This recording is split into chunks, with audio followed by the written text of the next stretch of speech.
Circle news, सबसे तेज। लगता है कि फिर नई पार्टी लाने का ये जो हमारा विज़न था, उस विज़न को आगे ले जाने का कहीं न कहीं हमें इन कार्यकर्ताओं के माध्यम से दुख पहुंचा है। कार्यकर्ता सारे हमारे नाराज़ हैं। नाराज़ होने का कारण भी वाजिब है, क्योंकि सिलेक्शन प्रणाली में हर एक गाँव से 5-5 लोग कमेटियाँ बनाई। पिछले 6 महीने से हम लोग बाती बाती की कमेटियाँ बना रहे हैं, सामाजिक विंगें बना रहे हैं, पार्टी की विंगें बनाई, पार्टी के पदाधिकारी बैठाए। आज हमारे साथ में ये सब पार्टी के पदाधिकारी बैठे हुए हैं, सारे मंडल के लोग बैठे हुए हैं, पार्टी ब्लॉक अध्यक्ष बैठे हुए हैं, ज़िले के नगर के पार्षद बैठे हुए हैं। इन सारे लोगों ने फिर अपने आप को ठगा-सा महसूस इसलिए पाया कि इनको लगा कि यार हम लोगों की तो राय ही नहीं ली गई। आम राय सिलेक्शन प्रणाली की जो बात आती थी, वहाँ इन लोगों से पूछा जाना था कि आपके जो उम्मीदवार हैं, उन उम्मीदवारों में सबसे चयेता उम्मीदवार का चयन जो प्रक्रिया से गुजरना था, उस प्रक्रिया से ये लोग नहीं गुजरे। 4 स्टेट के लोग मिल करके हम लोग पार्टी लाए थे। इससे पहले हम भारतीय ट्राइबल पार्टी लाए थे, तो वहाँ ये व्यवस्था टूटती हुई नज़र आ रही थी हमको।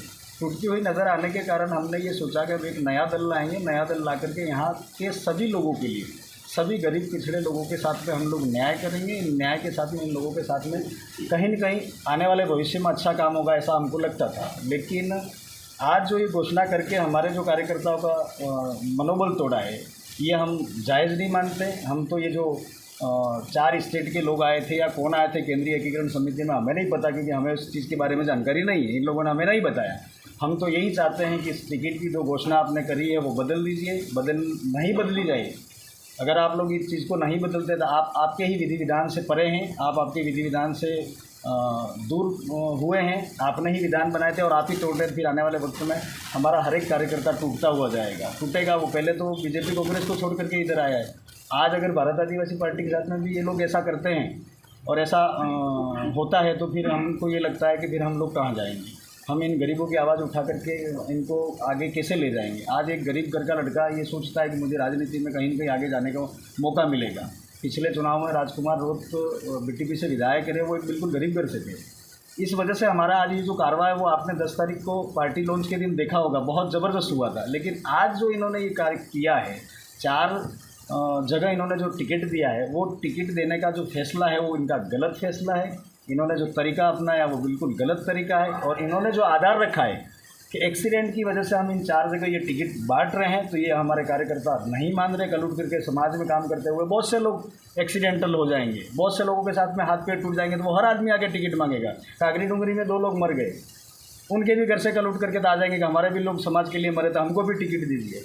ये बात सच है, उनको कड़वी लग सकती है, लेकिन केंद्रीय एकीकरण समिति अपना जवाब दे। हमको नहीं जवाब देती है तो ये सारे कार्यकर्ता पार्टी छोड़ देंगे, पार्टी पदाधिकारी पार्टी छोड़ देंगे, और पार्टी के साथ में क्या होगा वो वही जाने। हम इसके जवाबदेही नहीं रहेंगे। आपने हम पे जो भरोसा दिखाया था, मुझे 10 ब्लॉक के लोगों ने जिलाध्यक्ष चयनित किया था। मैं उम्मीदवार हो सकता था, लेकिन जिलाध्यक्ष की बिना राय के ये घोषणा करी गई है। कम से कम 4 सीटों की तो मेरा हक बनता था कि ये लोग मुझसे पूछते कि ये 4 सीटों पर आपके ये उम्मीदवार हम घोषित कर रहे हैं। एक जिलाध्यक्ष बनाने का कारण क्या था आपका? मात्र जिलाध्यक्ष बना करके छोड़ देना था या उससे काम लेना था? कहीं पे भी इन्होंने आम राय करी, सिलेक्शन किया, वहाँ मुझे नहीं बुलाया। भले सागवाड़ा का बात हो, भले आसपुर का बात हो, भले 84 का बात हो या डूंगरपुर का बात हो। सागवाड़ा और आसपुर का जिन्होंने थोड़े दिनों पहले आम राय हो गया था तो इन्होंने घोषणा कर दिया। कल रात को जो 12 बजे इन्होंने घोषणा की है, उस घोषणा को मैं सिरे से खारिज करता हूँ। हम कांति भाई को प्रत्याशी नहीं मानेंगे। इसलिए नहीं मानेंगे कि आप सिलेक्शन प्रणाली के तहत नहीं आए हैं। अगर आपको सिलेक्शन प्रणाली के तहत चयन किया गया होता तो हम आपके साथ में तन मन से आपका साथ देते और आपको चुनाव जिताने की बात करते। अब रहा सवाल, इनका फैसला बदलना पड़ेगा इनको। हम तो आपके चैनल के माध्यम से कहना चाहते हैं, आप अच्छे से लिखिएगा और कहिएगा इनसे कि आपकी आदिवासी जनप्रतिनिधि सिलेक्शन प्रणाली कहाँ गई। आज क्या किया आपने आदिवासी जनप्रतिनिधि सिलेक्शन प्रणाली का? किस तरीके से अब आम आदमी, एक गरीब आदमी, एक जो लास्ट घर तक व्यक्ति रहता है, वो कैसे भरोसा जताएगा, कैसे विश्वास जताएगा भारत आदिवासी पार्टी पे? तो हम ये कहना चाहते हैं कि जो ये सिलेक्शन हुआ है वो गलत हुआ है। ये सिलेक्शन को बदला जाए, वापस वोटिंग के तरीके से हमारा उम्मीदवार भेजा जाए। 4 जगह जो इन्होंने घोषणा करी वो घोषणा ये कैंसिल करके वहाँ ये जो पदाधिकारी बनाए, सामाजिक विंग के लोग हैं, पार्टी पदाधिकारी, ये सारे वोटिंग करके इन लोगों को वापस चयन करें, तो हम तन मन धन से इनका सहयोग करेंगे। ये मेरी बात थी। और आने वाले वक्त में, आगामी दिनों में हम कुछ फैसला और ले सकते हैं अगर ये ऐसा नहीं करते हैं तो। आप सबको धन्यवाद। जोहार। नहीं बदलते हैं तो क्या क्या फैसला लेंगे आप? वो हम आने वाले दिनों में ही आपको बताएंगे। क्या निर्दलीय चुनाव लड़ सकते हैं क्या? ये आपको उसी दिन हम बुला करके वापस घोषणा कर देंगे। कितने दिन का समय दे रहे हैं आप मान के चले हम कल और परसों 2 दिन के अंदर ये फैसला अगर बदल देते तो ठीक है, नहीं तो हम 1 तारीख के बाद में हम दूसरा स्टेप उठाएंगे। कांति भाई का एक पहले वीडियो भी वायरल हुआ था जिसमें खुद को उन्होंने प्रत्याशी घोषित पहले ही कर दिया था जी। तो इस बारे में क्या कहेंगे? क्योंकि वो उन्होंने स्वघोषित है। सिलेक्शन प्रणाली में ये कहा गया कि जो व्यक्ति स्वघोषित होता है उस सिलेक्शन प्रणाली से बाहर कर दिया जाएगा, लेकिन एकीकरण समिति ने उसको भी दरकिनार किया, नियमों को भी दरकिनार किया। उस नियमों के अंदर भी इन्होंने विधि विधान के अंदर बहुत सारी चीज़ें लिखी हुई है जिसमें 2-3 जगह कांति भाई फिट ही नहीं होते, फिर भी इन्होंने इनको टिकट दिया है और ये गलत है हमारा। उन्होंने तो कहा था कि मैं खुद ही फाउंडर मेंबर हूँ। फाउंडर मेंबर तो मैं भी हूँ, फाउंडर मेंबर तो यहाँ बैठे बहुत से लोग हैं। ये अकेले फाउंडर मेंबर नहीं है। आदिवासी भारत आदिवासी पार्टी में अकेले नहीं है, आदिवासी परिवार में भी अकेले नहीं है। बहुत से लोगों का तपा कपा है, बहुत से लोगों का खून पसीना बहा है, तब जा करके ये कारवां यहाँ तक बढ़ा है। एक व्यक्ति एक बार मौका का भी अपना एक संविधान बना था, उसका भी फॉलो नहीं हो पा नहीं, वो भी विधि विधान इनका टूटता हुआ नजर आ रहा है हमको। हम किसी का विरोध नहीं कर रहे हैं। अगर वहाँ की सिलेक्शन प्रणाली विधानसभा के लोगों ने राजकुमार रोड को रिपीट किया तो वहाँ की जनता तय कर रही है, हम उसमें बोलने के अधिकृत नहीं है, हम उसके बारे में बात नहीं कर पाएंगे। लेकिन फैसला आपका गलत है। फैसला इसलिए गलत है कि एक बार चुनाव लड़ने के बाद हम दोबारा चुनाव नहीं लड़ेंगे, ऐसा विधान था। तो चलो पार्टी नया आया तो हम मानते हैं कि इस पार्टी में अब की बार से लेकर के हम आने वाले वक्त में, मैं जिलाध्यक्ष होने के नाते इस बात को फॉलो आगे किया जाएगा, ऐसा कह सकता हूँ। पार्टी नहीं थी, विचारधारा तो वही थी। ये जो नियम था एक बार एक व्यक्ति को, तो विचारधारा का नियम था, पार्टी का नहीं। पार्टी तो मना कर रहे हैं, ऐसा कोई नियम था ही नहीं। नियमावली जिस दिन आपका पार्टी लॉन्च हुई उस दिन पूछा गया तो उन्होंने कहा ऐसा कोई नियम नहीं था, सिर्फ हम लोगों को डिमोरलाइज करने के लिए इस तरीके की बात उड़ाई जा रही है। ये वो उनका इस बारे में मैं आपको एक चीज़ कह सकता हूँ, वहाँ के क्षेत्र के लोगों का तय करने का तरीका है। उसमें भी विधि विधान में एक बिंदु लिखा हुआ है कि वहाँ की जनता अगर तय करती है तो वहाँ की जनता के ऊपर छोड़ा जाए फैसला। वो किसी दूसरे विधानसभा क्षेत्र का व्यक्ति नहीं बात कर पाएगा इस बारे में। कांति भाई ने आपको भारी भी बताया था किसी इंटरव्यू में। बिना दस्तावेज देखे हुए मुझ पर यह अनर्गल आरोप था। मैं बड़ा डूंगरपुर में हुआ, मैं रहा डूंगरपुर में हूँ, मेरी सारे डॉक्यूमेंट डूंगरपुर गोकुलपुरा के हैं। इन्होंने देखे बगैर मेरे को उम्मीदवार माना था, उन्होंने अपना प्रतिद्वंदी मानते हुए इन्होंने ये विरोध दर्ज कराया था। ऐसा जबकि कुछ भी नहीं है। आपकी टिकट काटी है, चुनाव लड़ोगे क्या आप? ये हमने कह दिया आपको पहले कि 2 या 3 दिन बाद में हम फैसला लेंगे, उस फैसले में आपको बुलाएंगे। 2 दिन बाद क्यों? आज 2 दिन में इनका फैसला बदल सकते हैं ये लोग। विरोध हो रहा है तो आपका स्टैंड तो क्लियर होगा। बिल्कुल है, हम आपको बताएंगे ना। आज जैसा आपको बुला करीब आपका लंबे समय से अंदर चल रहा था। विरोध इनका नहीं है, विरोध व्यवस्था से नहीं गुजरने का। मेरा किसी व्यक्ति विशेष से कोई विरोध नहीं है। कांति भाई से विरोध नहीं है, दुलेश्वर से विरोध नहीं है, नमो नारायण से विरोध नहीं है, दूसरे प्रत्याशी थे उनसे भी मेरा विरोध नहीं है। मेरा विरोध व्यवस्था बनाने वालों से है। आप बाकी टिकटों पे भी ऐसे ही बाकी टिकटों पे इन्होंने बाकायदा वोटिंग कराया, सिलेक्शन प्रणाली बैठी है, बैठ करके इन्होंने उम्मीदवार तय किए। मात्र ये 4 उम्मीदवार जो तय किए हैं उसमें आधार इन्होंने एक ही माना है। वो आधार ये है कि दिल्ली से जयपुर आते हुए रास्ते में एक्सीडेंट हुआ, पार्टी लेने गए थे, इसकी वजह से हम इनको चारों को टिकट दे रहे हैं।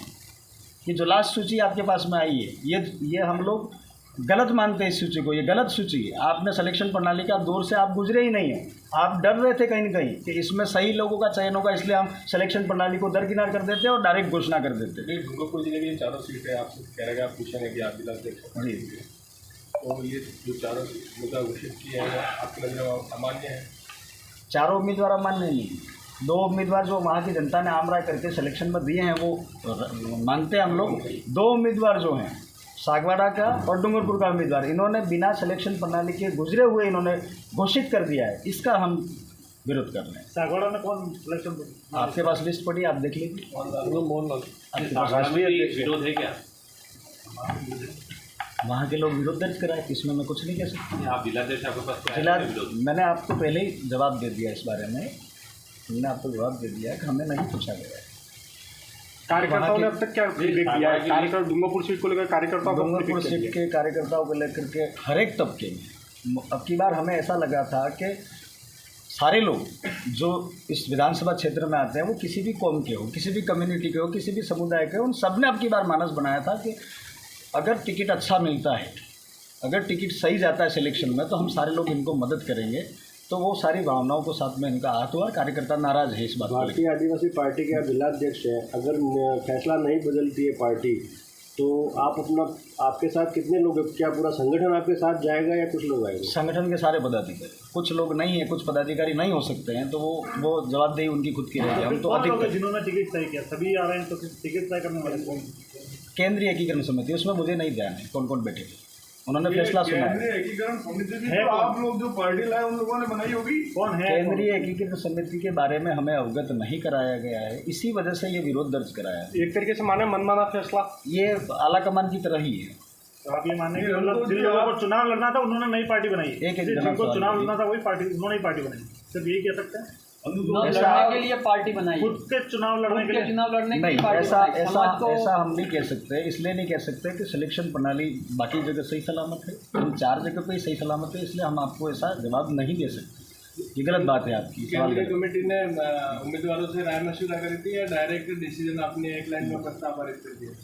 इन्होंने राय मशवरे के लिए एक दिन बुलाया जरूर था, बुला करके आपस में एक कैंडिडेट को बुला करके इन्होंने चर्चा करी थी। उस टाइम केंद्रीय एकीकरण समिति में लोग नहीं बैठे थे, वो यहाँ के लोग थे जो बैठ करके राय पूछ रहे थे, आप लोग क्या राय रखना चाहते थे। हमारी राय पूछी गई थी, इसके अलावा कुछ नहीं पूछा गया था कि आप क्या करेंगे विधानसभा में जाकर, ये पूछा गया था, इसके अलावा कुछ बात नहीं होता।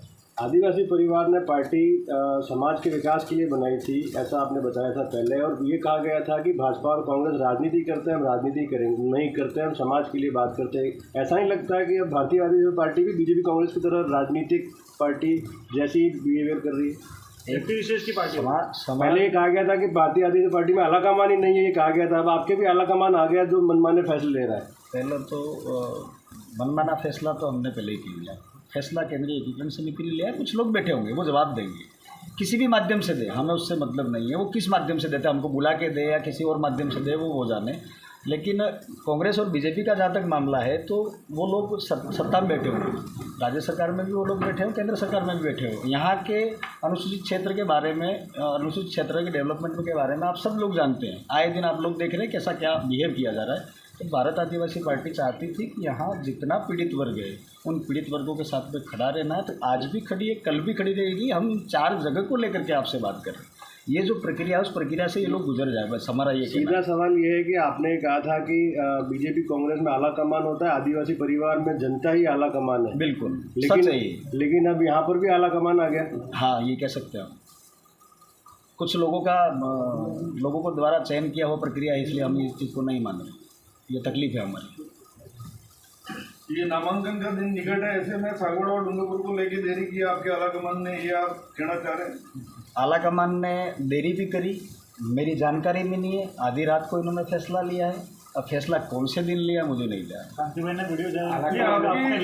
आम राय के लिए अनुतोष जी 2-3 बैठकें हुई, ऐसी भी सूचना आ रही थी, क्या उसमें आम राय नहीं बन पाई थी? आप भी गए थे उसमें? आम राय के लिए हम लोग बैठे थे, आपस में हम लोगों ने चर्चा भी करी थी। 18 उम्मीदवार थे, 18 से हम लोग 5 हुए, अंतिम 5 के अंदर वोटिंग प्रक्रिया से गुजरना था, जहाँ इन्होंने कांति भाई ने विरोध दर्ज करा दिया कि मैं इस प्रक्रिया से नहीं गुजरूंगा, मुझे आम राय करके टिकट दे दिया जाए। ये इनका मनमाना तरीका था। मैं फाउंडर मेंबर हूँ, मैंने इस जाजम को बिछाया है, मैंने इसको तैयार किया, आपको बैठने लायक किया है, पार्टी लेने के बाद मेरे साथ में मैं मरता बचा, ये सारी बातें उन्होंने करी। ये कोई औचित्यपूर्ण बात नहीं है, ये हमारी जनता के साथ में गलत हो रहा है, इसका हम विरोध दर्ज करा।